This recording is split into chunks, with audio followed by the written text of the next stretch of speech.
बिस्मिल्लाहिर्रहमानिर्रहीम। आजकल social media पे काफ़ी शदीद किस्म की बहस चली हुई है लव बर्ड के हवाले से कि इनका फ्यूचर क्या होगा। तो मैं क्योंकि गुज़िश्ता तकरीबन 15-20 साल में भी इससे मैं ब्रीडिंग कर रहा हूँ और हर किस्म का बर्ड मैंने ब्रीड करवाया है।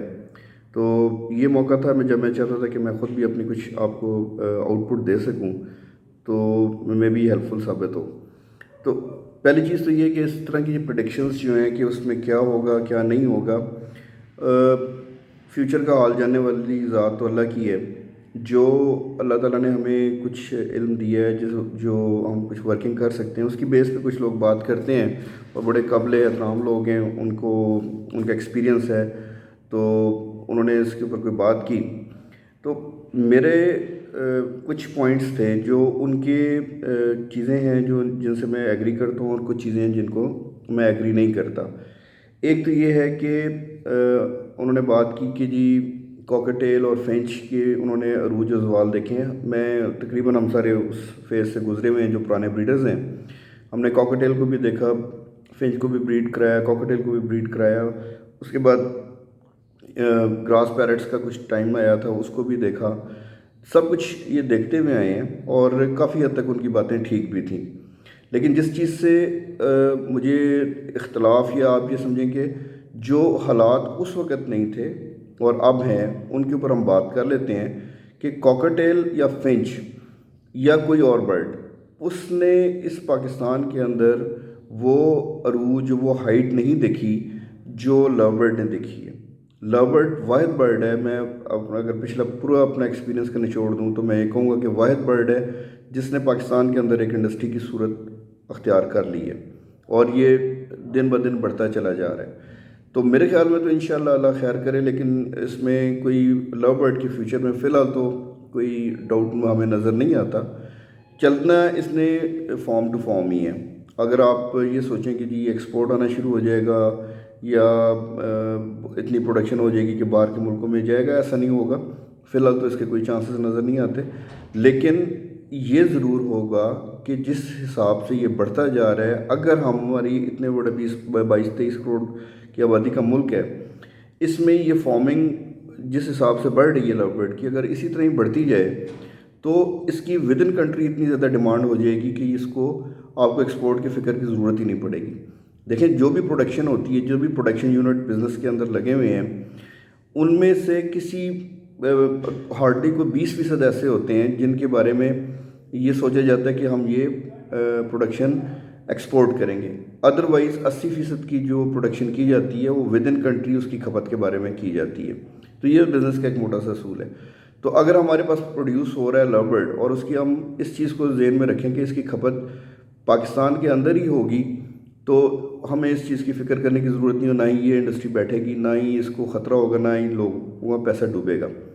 अलबत्ता नेगेटिव सोच, खौफ, डर के आगे आना, ये चीज़ आपको, या शकूक व शुबात जिस तरह भी पैदा हो गए हैं, ज़रा सी चीज़ पे तो आप शक में पड़ जाएंगे, तो फिर तो आप काम नहीं कर सकते, ना कारोबार होता है, डर के काम नहीं होता।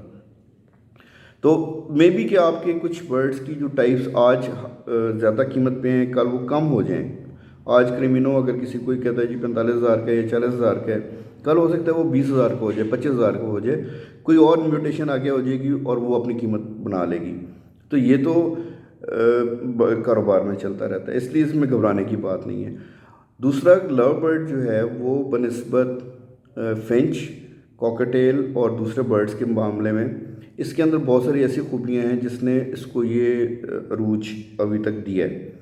नंबर 1, कम मोर्टेलिटी, बीमारियां इसके अंदर बहुत ही कम है, ना होने के बराबर। छोटी जगह पे है, हार्ड बर्ड है,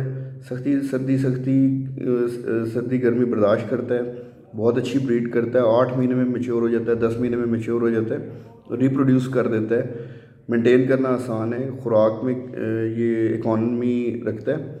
तो इन सारी चीज़ों को की वजह से ये एक इंडस्ट्री बन चुका है। हमारे मुल्क के जो अभी मौजूदा हालात हैं जिसके अंदर शदीद किस्म की बेरोज़गारी है, महंगाई है, ये एक ऐसी होप बन गया है ये कारोबार कि जिसे कोरोना ने भी मुतासर नहीं किया और ये बढ़ते ही चला जा रहा है। तो मैं ये समझता हूँ कि शायद वो हालात फिंच और कॉकटेल वाले इसके ऊपर लागू नहीं होते, دوسرا یہ کہ کروڑوں روپے کے لوگوں نے اس میں انویسٹمنٹ کی ہوئی ہے، انہوں نے اپنے سیٹ اپس بنائے ہوئے ہیں، اچھی پروڈکشن کر رہے ہیں، ان سے نئے آنے والے خرید رہے ہیں، خریدار ٹو خریدار، farmer to farmer, new farmer. یہ اس کی سائیکلنگ ہے، نہ کہ ہم اس کو یہ سوچ لیں کہ جی کل کو ایکسپورٹ ہوگا تو اس میں کچھ ہوگا. ایکسپورٹ ہوگا جب ہوگا دیکھی جائے گی. لیکن آج بھی اگر آپ دیکھیں کہ پچھلے 15 سال سے تو میں دیکھ رہا ہوں کہ البائنو جو ہے وہ اوپر ہی چلا جا رہا ہے، نیچے نہیں آیا. فشر کا ہم نے دیکھا وہ 4000 سے 400 بھی دیکھا زمانہ، اور 400 سے 5000 بھی دیکھا زمانہ. تو یہ تو اپ ڈاؤنس چلتے رہتے ہیں. کبھی بھی لو برڈ کو میں نے مکمل طور پہ فیل ہوتے نہیں دیکھا. جس طرح کوکاٹیل بہت ڈاؤن ہو گیا، فنچ زیرو ہو گئی، ختم ہو گئی. لو برڈ اس وقت بھی چل رہا تھا، آج بھی چل رہا ہے، 15 سال سے سٹیبل ہے. اور میں خود کیونکہ زیادہ تر بڑے برڈز رکھنے کا میرا شوق ہے، اور میں نے بڑا برڈ رکھا ہے ہمیشہ سے، تو اس کے باوجود میری اٹریکشن لو برڈ کی طرف آئی ہمیشہ سے ہے. اور اس کو ہم نے ایک پارٹ اپنے فارم کا ہمیشہ کے سے رکھا ہوا ہے. اور جو انڈسٹری یہ بن چکا ہے انشاءاللہ یہ ترقی کرے گا، کام نہیں ہوگا، واپس نہیں آتا. ایکسپورٹس کو چھوڑ دیں، باہر کا ریٹ کیا مل رہا ہے، فلانا ہے ٹمکانا ہے. آپ اگر اپنے اندر کانفیڈنس پیدا کرتے ہیں، آپ ود ان فارم اچھی پروڈکشن کر کے اپنے، ہر بندہ دوسرے سے خریداری کرتا ہے تو اس کی اپنی سیل بھی ہوتی ہے. آپ اس کی سائیکلنگ ود ان کنٹری اگر ہم بڑھا لیتے ہیں تو ہمیں اس میں فکر کرنے کی ضرورت نہیں ہے. تو لیکن ایک چیز اور بھی جو جمیل صاحب کی مجھے بڑی اچھی لگی، اور وہ یہ ہے کہ کیونکہ وہ ایک پرانے بڑے ایکسپیرینس اور بڑے قابل احترام ہیں، انہوں نے بڑی ان کی خدمات ہیں اس برڈ ہابی کے اندر یا برڈ بزنس کے اندر. تو اس چیز کو ضرور مد نظر رکھنا چاہیے کہ ہم جس طرح بات کرتے ہیں کہ بزنس مین جو ہے نا وہ کبھی بھی آل دی ایگز ان ون باسکٹ نہیں ڈالتا.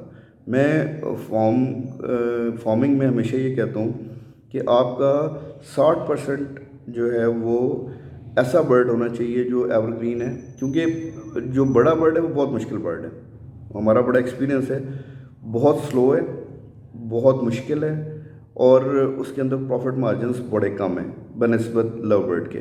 ایک بڑا برڈ جو ہے وہ اپنی گروتھ میں آ کے بریڈر بننے میں 3 سال لیتا ہے، پھر 3 سال بن کے اس کے وہ میل ہے فیمیل ہے ڈی این اے کرانے، اس کے بعد اس کے جوڑے ڈھونڈنے، وہ جوڑا اس کے کمپیٹیبل بنتا ہے نہیں بنتا، بہت مشکل کام ہے.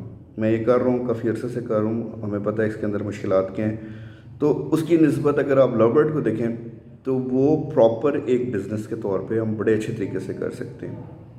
تو اس میں گھبرانے کی بات نہیں ہے، پیچھے ہٹنے کی بات نہیں ہے. ہاں البتہ یہ ہے کہ میں یہ سمجھتا ہوں کہ لو برڈ کے ساتھ ساتھ جو لو برڈ فارمنگ کر رہے ہیں وہ اپنے ساتھ ساتھ کچھ حصہ جو ہے وہ بڑے برڈز کا بھی ضرور ڈالیں. وہ اس لیے کہ کبھی اس میں تھوڑا بہت ڈاؤن فال آ جائے، یا ان نسلوں میں ڈاؤن فال آ جائے جو انہوں نے اپنے گھر میں رکھی ہوئی ہیں ان میوٹیشنز میں، تو وہ بڑے برڈ سے اس کو میک اپ کر سکیں. آپ را ڈال سکتے ہیں، آپ گرین رنگ نیک کی جو میوٹیشنز ہیں وہ ڈال سکتے ہیں. ساتھ ساتھ تھوڑا سا وہ ضرور بلڈ کرتے رہیں. وہ ایک بیک بون ہوتی ہے، اس میں اسٹیبلٹی بہت زیادہ ہوتی ہے، لیکن پروفٹ مارجن لو برڈ میں زیادہ ہوتا ہے. تو یہ میری چھوٹی سی گزارشات تھیں، امید ہے کہ آپ کے کام آئیں گی. اللہ حافظ.